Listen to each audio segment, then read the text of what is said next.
Oh wait, not yet. Uh-oh. Oh, I got it. You nearly got lucky. Hello everybody, thank you again. I hope you enjoyed a wonderful lunch. At this time, we are going to have the best man say a speech for our newlyweds. Hopefully you already have your champagne and or cider.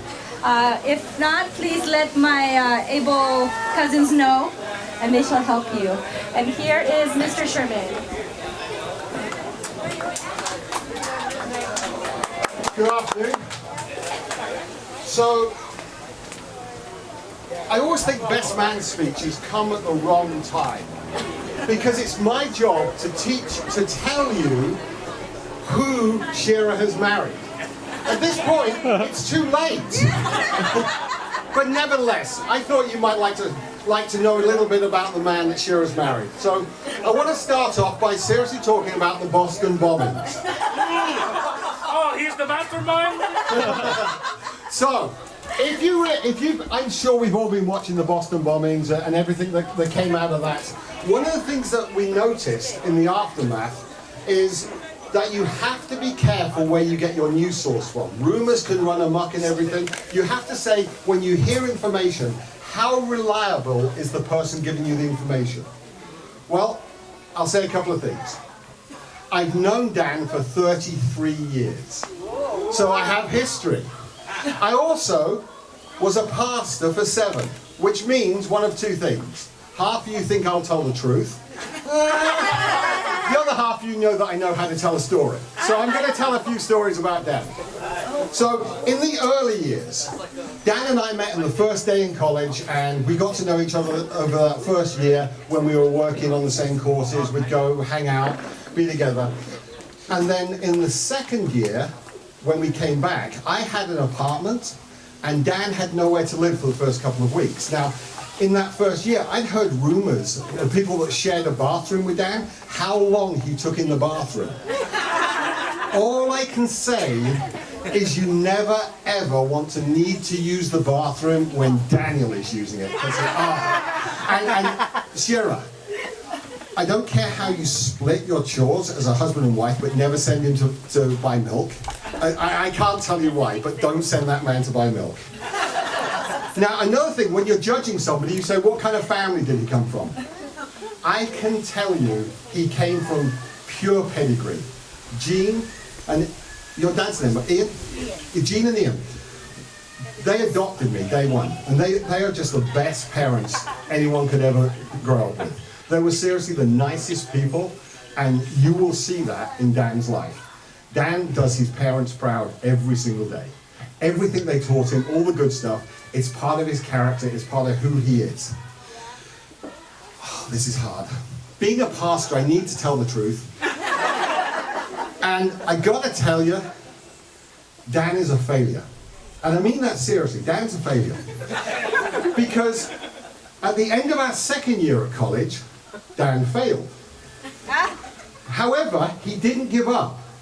He came back, he hung out with us, he partied with us, he studied, and then when I was taking my third year exams, he retook his second year exams, and he failed again. I know, this isn't good, is it? This is not good. So, Dan, yeah, sorry, Shira, you married a failure. Dan then disappeared, and he did the smartest thing I've ever seen a 20-year-old do. When he finished crying, he then sat down and said, what do I truly, truly, passionately love? He went to Oxford University, not the Oxford, was it, which college was it? Okay, and he studied something that he truly loved. And when I went down to visit him, he would just say, oh, I'll come out in a minute when I've finished this paper, I'll finish this. What I learned afterwards was he wasn't finishing his work, he was making sure it was the best work he could ever do. And 3 years later, he graduated with a first-class honors degree. So what I would say about Dan is tenacity. He may fail, but he never gives up. If he's decided to do something, he will succeed. That's the first thing. So Dan, with his first-class honors degree, gets a good job. And I want to visit him. I don't have any money, so he loans me money to come and visit him and hang out. And I've never paid that money back. So He's a great best friend.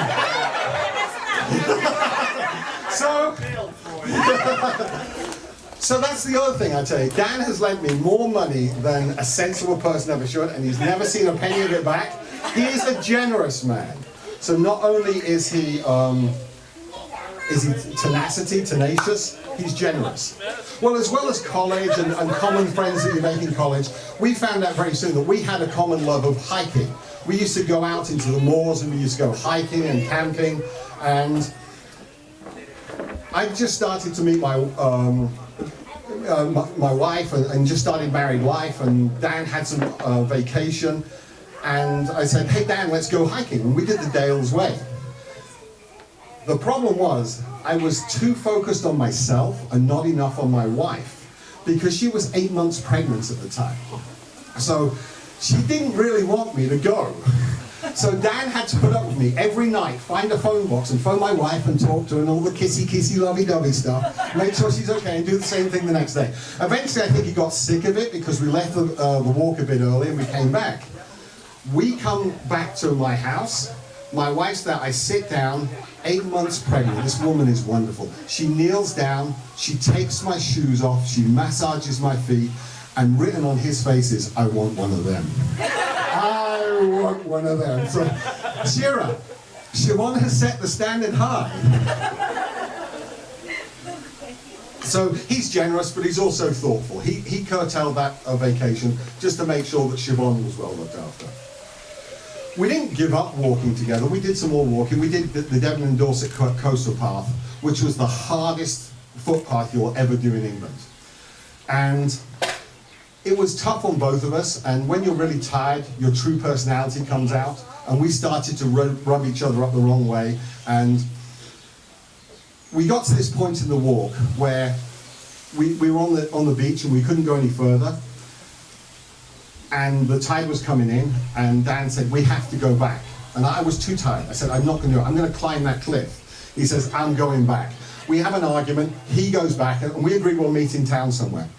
So I climb this cliff, I get stuck, I get lost, I finally turn up in this town. It's like midnight, it's dark, there's nowhere open, I don't have any money. I end up sleeping in the men's public toilet.